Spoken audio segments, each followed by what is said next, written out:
What's up, everybody, and welcome back to my channel. We need to talk about 90-day fiance train wreck Nicole Nafziger, who is still in Morocco despite her visa expiring in just 2 days. Yes, all visas for people who were trapped in Morocco expire on August 10th. Today being August 8th means she's got 2 days to get out of Dodge. Yet where is she? Still riding around and getting it in Morocco. Just the other day, I believe it was yesterday morning, I saw her posting about the mountains in Agadir.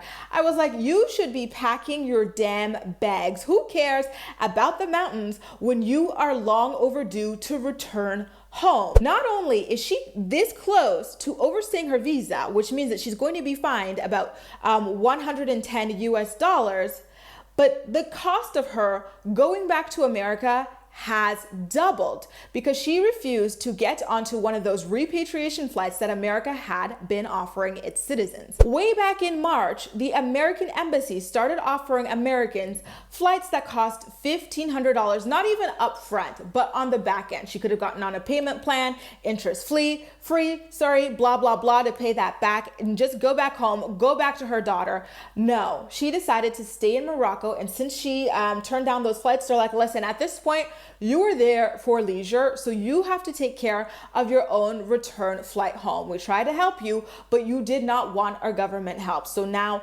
find your way back home, and that's it. Like, you're not our problem. So, when you go online, according to soapdirt.com, the average flight for Nicole to get back into Florida from Morocco is about $3,000 up front, might I add, unless she puts it on a credit card, which is what, like 14, 15, 16, 18% interest rates. I don't know what goes on in this woman's mind, but all I have to say is I am sad for her because it seems to not be a whole lot. Like, allegedly, she's not even staying with Azan in Morocco. Remember, like, I don't know if you watched my video. If you haven't, go check it out.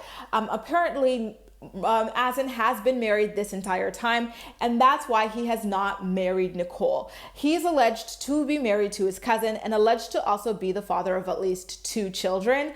And remember when Nicole gave him $5,000 so the two of them could open up a beauty supply business? That allegedly was code for her providing the money to buy off his wife so that he can marry her. Apparently, Azan and the wife just kept the money and did not get the divorce that Nicole wanted. So why Nicole would go see him, continue talking to him in the first place, but go see him in Morocco after all of this is beyond me. And not only did she casually go see him at like any time, she chose to go visit him as travel advisories were being issued against anybody because the virus was really starting to ramp up. The threat of borders closing was very, very imminent at that time, and she decided to ignore every single one of them at her daughter's peril to go and see this man who has been financially abusing her their entire relationship. Like I said, Nicole does not seem the slightest bit fazed about like her visa expiring and her potentially being fined. And not only do you get fined when you overstay your visa somewhere, but you get a stamp on your passport letting, customs know if you ever try to go back that you are a visa overstayer, which has, serious implications. When she wasn't posting videos of the mountains of the Agadir the other day, she was on Facebook asking people for advice.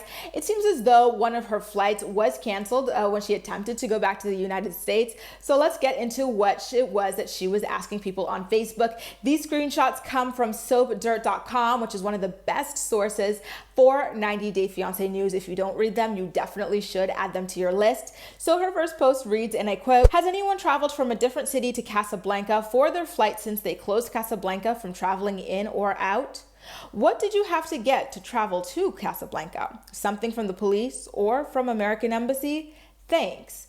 Her second post read, and I quote, "Has anyone bought a ticket from Royal Air Maroc for today, tomorrow, or the Wednesday, 3rd, 4th, 5th of August that had their flights canceled?" Girl, what were you thinking? The fact that your flights are getting canceled at this point, the prices are only continuing to rise as flights get canceled because less supply, more competition for seats on the supply that is already there. I really don't understand why she would have put herself in this predicament. Imagine your gov offers you free flights home for now. Like, you know, if you're cash strapped or whatever, it's perfect. You just pay the money back, 0% interest rate, $1,500. And now here she is looking at, according to soapdart.com, flights with an average price of $3,000. And these don't seem to be guaranteed flights by her own admission, because she's over here talking about how a flight she already had allegedly got canceled. So the longer you're staying, the more money you're paying for, like the hotel that she's certainly staying in, because there's no in hell she is staying with Azan and his wife and his kids, allegedly, of course. It's just so mind-blowing to me. Like the fact that she has a daughter back home in the United States that she said, nah, I'm gonna stick around here instead too, just makes my heart drop for this poor child. Like it truly makes no kind of sense whatsoever. If Nicole returns to America still engaged to Azan after this entire debacle, I truly don't know what to say to her. Like, I've always not known what to say to someone this kind of daft.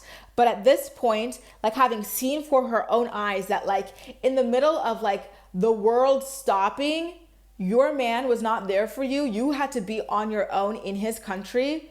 If that does not turn you off, then I do not know what will. Just the fact that she already depleted her savings for her daughter, giving this guy money on a weekly basis and then giving him $5,000 cash that he kind of squandered. And now here she is spending all this money to stay in his country because he will not allow her to stay with him. It just... I don't know, you know, it's so easy to condemn her for this, but at the same time, the other side of me is thinking, listen, she's very naive and like young and in my opinion, trapped in an abusive relationship. And like for you and I, it's clear as day, and it probably is clear as day for her as well. But like, that doesn't mean that it is easy to leave. I'm sure that he keeps future faking her, you know, telling her that like, oh, like when this changes or that changes, everything's going to be okay. We're going to be together, blah, blah, blah. And these promises keep her hanging on longer and longer and longer than she should. And that is hard. Yeah, I get it. But like, you know, for the sake of her daughter, I truly do hope that she does eventually wake up, because, you know, this is bad, Nicole. This is bad. Guys, how do you feel about the fact that Nicole refused to get back on the repatriation flights that were offered with zero down and 0% interest, $1,500, and now has to pay $3,000 up front to get herself back to the United States?